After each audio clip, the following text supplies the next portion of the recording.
ଆମେ ଆଜି ସମଭଗ୍ନାଂଶ କିଭଳି ପରିଣତ କରାଯାଏ ପଢିବା। କାହିଁକିନା ସମଭଗ୍ନାଂଶ ପରୀକ୍ଷାରେ ପଡୁଛି, ପିଲାମାନଙ୍କ ପାଇଁ ଦରକାର।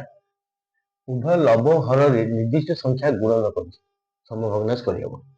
ଦେଖ 2/3 ଲବରେ 2 ଗୁଣିଲେ ହରରେ 2 ଗୁଣିଲେ 2 ଦୁଗୁଣେ 4 ବାଇ 3 ଦୁଗୁଣେ 6। ତେଣୁ 2/3 ର ମୂଲ୍ୟ ଯାହା 4 ତ 6 ମୂଲ୍ୟ ସେଇଆ।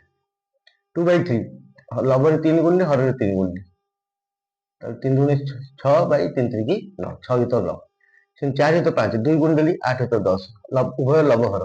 4 ତ 5 4 ଗୁଣିଲି 4 ତ 16 5 ତ 20 ସମଭଗ୍ନାଂଶ। 4 ତ 5 ଉଭୟରେ 3 ଗୁଣିଲି 4 12 ତ 15 4 ତ 5 ଉଭୟରେ 6 ଗୁଣିଲି 24 ତ 30। ସେ ମୁଁ ଗୋଟେ କ୍ୱେଶ୍ଚିନ୍ ଦେଇଛି 7 ତ 10 ର ସମଭଗ୍ନାଂଶ ଯାହାର ହର 30। ହର କେତେ ଅଛି 10, 30 କରିବାକୁ ଗଲେ କେତେ ଗୁଣିବ 3 ଗୁଣିବ। ତାହେଲେ 7 ର 10 7 ଗୁଣନ 7 ର 10 ଗୁଣନ 10 ହରରେ 3 ଗୁଣା ହେଲା ଲବରେ 3 ଗୁଣା ହବ। 21 ତ 30 ଯାହାର ହର 30। ତାହେଲେ 7 ର 10 ର ସମଭଗ୍ନାଂଶ ହେଉଛି 21 ତ 30 ଯାହାର ହର 30। 4 ତ 5 ର ସମଭଗ୍ନାଂଶ ଯାହାର ଲବ 20 ହବ। 4 ତ 5 ଲବ 20 ହେଲେ କେତେ ଗୁଣିବା 5 ଗୁଣିବା। ହରରେ ବି 5 ଗୁଣି ଦିଅ 5 ତ 20 ହୋଇଥିବ 5 ତ 25।